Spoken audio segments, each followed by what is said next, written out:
और इसी बात का बड़ा आदमी कौन है? उसके घर कोई आता ही नहीं है। सुबह बाई घंटी बजाती है, शाम को दूध वाला, बीच में कोई आता ही नहीं है। मेरे पिताजी मेरे घर आते हैं तो वो लोगों से कहते हैं, बड़े खुश होते हैं, कहते हैं यार ये आदमी ठीक है, इसके यहाँ 10 आदमी चाय पीते हैं, 20 आदमी खाना खाते हैं, 5 आदमी सोते रहते हैं, ये ठीक है। मैं जोशी जी से असहमत हूं जो कह रहे हैं कि पहले शिक्षा लाइए।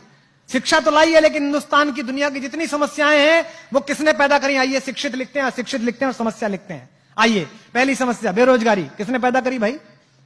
शिक्षित लोगों ने क्या अशिक्षित लोगों ने? शिक्षित लोगों ने।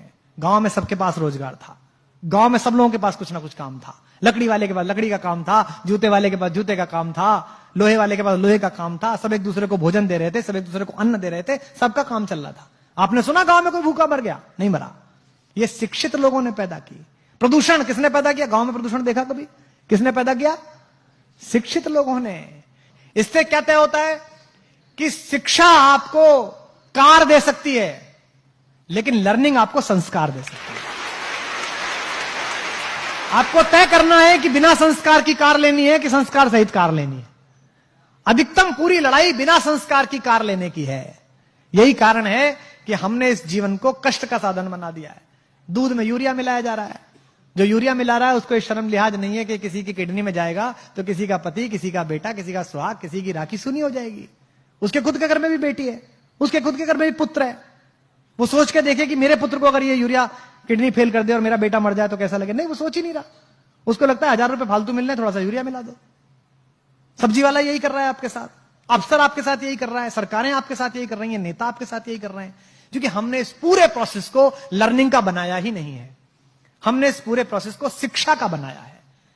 और मैं आपसे निवेदन करता हूं कि शिक्षित हो जाइए, पढ़िए, खूब पढ़िए, रिसर्च करिए, इंजीनियर बन जाइए, डॉक्टर बन जाइए, आईएएस बनिए, पीसीएस बनिए, लेकिन लर्निंग सीखिए। कोई नासा नहीं गए थे वो गांव के लोग जो गौरैया को धूल में लेटते हुए बता देते थे कि आज पछुआ के साथ बादल आएंगे। उसने अनुभव से ये जाना था। तो इसका मतलब कुछ ज्ञान ऐसे हैं जो अनुभव से ही आते हैं। महिलाएं बैठी हैं, मातृशक्ति बैठी है, मातृशक्ति इस नगर का प्रतिनिधित्व करती हैं। लोग कहते हैं ना बच्चा पैदा हुआ, बच्चा पैदा नहीं हुआ, बच्चे के साथ एक और चीज पैदा हुई, मां पैदा हुई। उससे पहले वो भाभी थी, बेटी थी, बहन थी, मां नहीं थी। अब वो मां पैदा हुई है। मेरी पत्नी मेरी बेटी को डांटते हुए अक्सर कहती है, तू बनेगी ना मां तब पूछूंगी तुझसे। उसको लगता है खराब बात है। अरे ये सही बात है, क्योंकि उससे पहले वो सिर्फ बेटी थी, सिर्फ वो पत्नी थी, सिर्फ वो बहन थी। जिस बार पहली बार उस शिशु ने आकर किलकारी भरी, उस दिन मां को पता चला कि मां हूं, मेरा बोध क्या है, मुझे जगना इसके अनुसार है, मुझे सोना इसके अनुसार है, मुझे इसका सब काम करना है। उस दिन से उसका बोध पैदा हुआ। तो जैसे आप ज्ञान के साथ यात्रा करते हैं, आपके मन में नई जिज्ञासा पैदा होती है, तो यकीन मानिए आप भी पैदा होते हैं, साथ साथ आप भी नए तरीके से पैदा होते हैं। जब आप कोई चीज पढ़ते हैं और आपको एकदम चेतना आती है कि यार क्या अद्भुत बात पढ़ी, तो ये मानिए कि थोड़ा सा जन्म आपका हुआ है। अब आपको तय करना है कि आपको अधूरा पैदा होना है कि पूरा पैदा होना है। आपको विकल दिव्य अंगों के साथ पैदा होना है कि संपूर्ण सुशोभित शरीर के साथ पैदा होना है। इसलिए पढ़िएगा तो ये सोच के मत पढ़िएगा कि ये पास करना है, ये सोच के पढ़िएगा कि मुझे ये जानना है, ये मेरी इच्छा है, ये मैं जानना चाहता हूं। अधिकांशतः हम जो पढ़ रहे हैं, हम ये पढ़ रहे हैं कि ये इतना है, इसको ऐसे करने से ऐसे हो जाएगा। इससे जीवन आगे नहीं जाएगा। गांव में मैं गया तो वो एक गांव के प्राइमरी स्कूल की पहली दूसरी क्लास की अंग्रेजी की किताब देखी, आपने भी देखी होगी। उसमें लिखा हुआ था जी फॉर जेंटलमैन। तो सामने कुछ चीजें बनी रहती है ना, अम्ब्रेला बना हुआ है ना, बना रहता है सब। बी फॉर बैलून, तो बैलून बना हुआ है।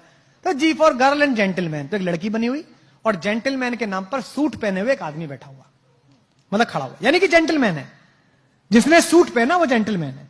तो गांव के उस बच्चे को यह लगता होगा कि ये जो धोती कुर्ते में मेरा बाप है,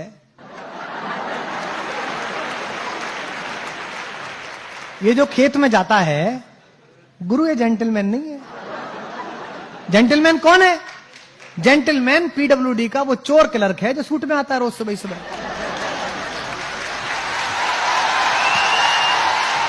यही तो हुआ। तो जेंटलमैन की परिभाषा क्या बनाई आपने? वस्त्र से बना दिया। आपने बच्चे के दिमाग में आरोपित कर दिया भाव कि जेंटलमैन होना मतलब कपड़े ऐसे पहनना। हमारी भी ब्रांड के टीम लोग कहते हैं कि ये क्या पहन लेते हो आप। आज ही कह रहा था ये क्या पहन लिया। मैंने कहा मेरी कमीज सुनेंगे कि मुझे सुनेंगे?